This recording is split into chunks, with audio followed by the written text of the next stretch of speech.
नमस्कार, मी सौ निर्मला अपशिंगेकर। आज आपणास पोह्याच्या थालीपीठाची रेसिपी सादर करीत आहे। 2 वाट्या पोहे घेणे आणि हे पोहे स्वच्छ धुवून घेणे आणि 10 मिनिटं भिजत ठेवणे।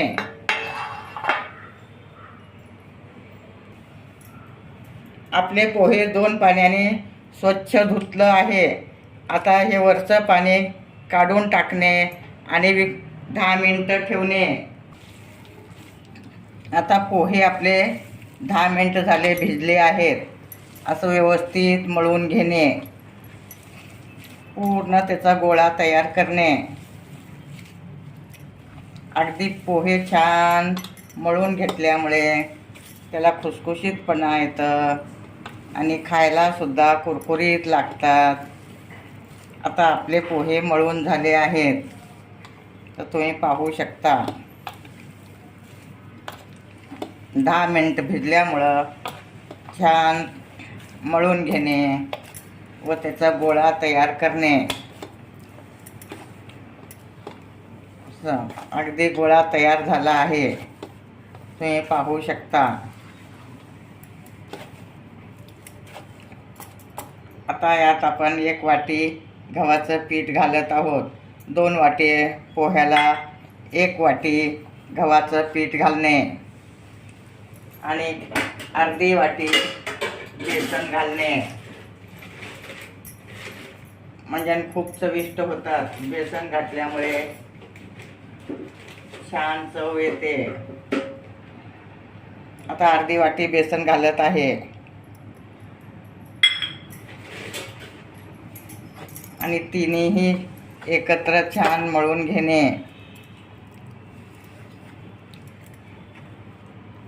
अशा टाईपमध्ये तुम्ही मळून घेऊ शकता। आता आपण त्यात कांदा, कोथिंबीर, पुदिना घालणे।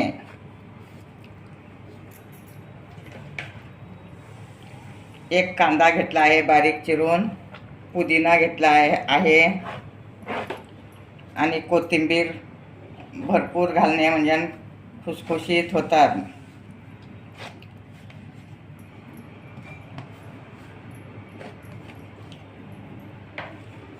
आता त्यातच आपण थोडा ओवा घालणे आणि आलं लसणाची पेस्ट पण घालणे।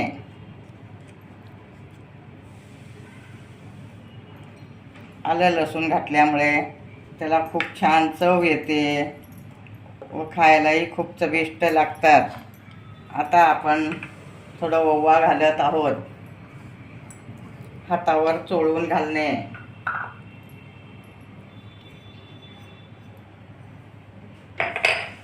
असा ओवा तुम्ही हातावर चोळून घालू शकता।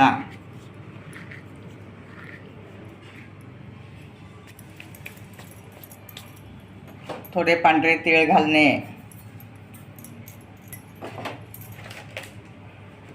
व कस्तुरी मेथी पण घालणे।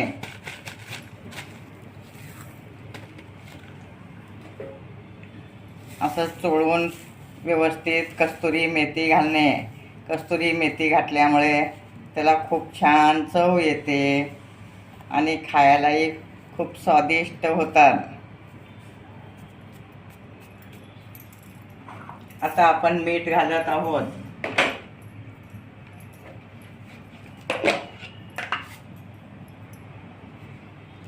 चवीपुरतं मीठ घालणे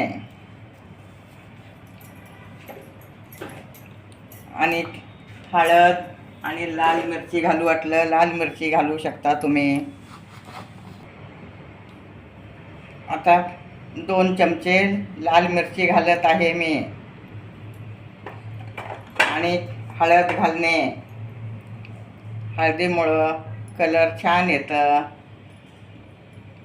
त्यामुळं हळद घालणे व हिरवी मिरचीची पेस्ट करून घेतली आहे ते सुद्धा घालणे। खूप छान चविष्ट होतात आणि सगळं एकत्र मळून घेणे। आता थोडं हिंग घालणे. हिंगामुळं पचायला हलकं असतं आणि खूप छान चव येते त्यात थोडं हिंग घातल्यामुळे. आणि थोडं दही पण घालणे.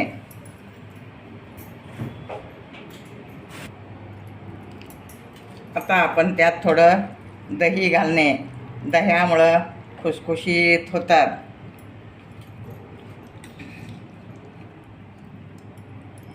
आणि चव पण छान येते.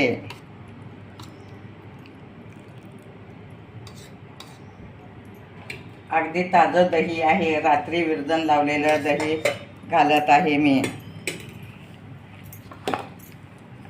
आणि छान मळून घेणे. एकजीव करून मळून घेणे. आता आपलं पीठ छान मळून झालं आहे. अगदी व्यवस्थित मुरलं सुद्धा आहे. आणि एक फडकं घेणे किंवा रुमाल घेणे. पाण्यात भिजवून रुमाल घेणे. असा तुम्ही गोळा घेणे.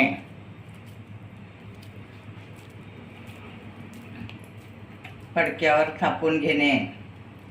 गॅस चालू करणे.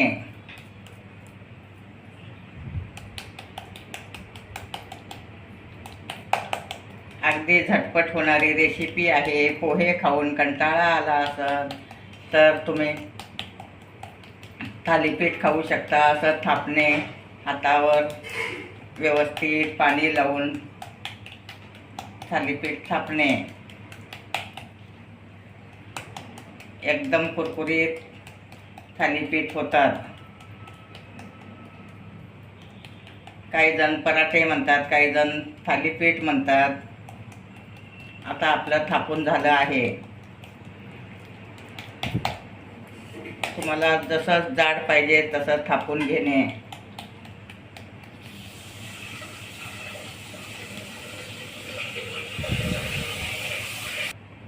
आता आपलं थालीपीठ छान थापून झालं आहे.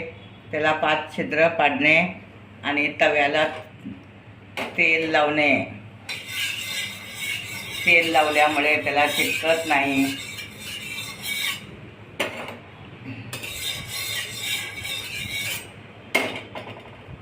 आता आपण फडक्यावरचं थालीपीठ तव्यावर घालणे.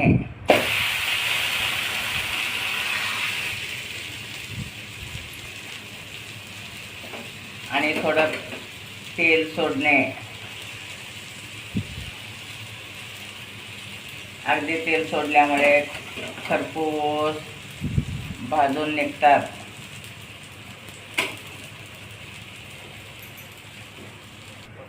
वर झाकून ठेवणे.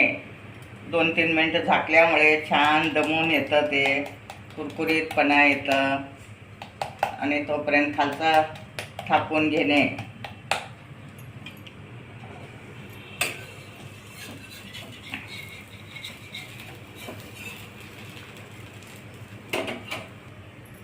आता आपण थालीपीठ उलटत आहोत. अशा टाईपमध्ये दुसरी बाजू पण भाजून घेणे. असं उलटून घेणे. अगदी व्यवस्थित भाजून घेणे.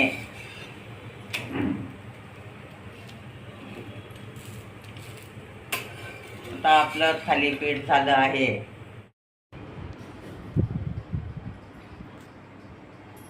आता आपले पोह्याचे थालीपीठ तयार आहेत. गरमागरम शेंगदाण्याची चटणी, दही ह्याच्यासोबत तुम्ही खाऊ शकता.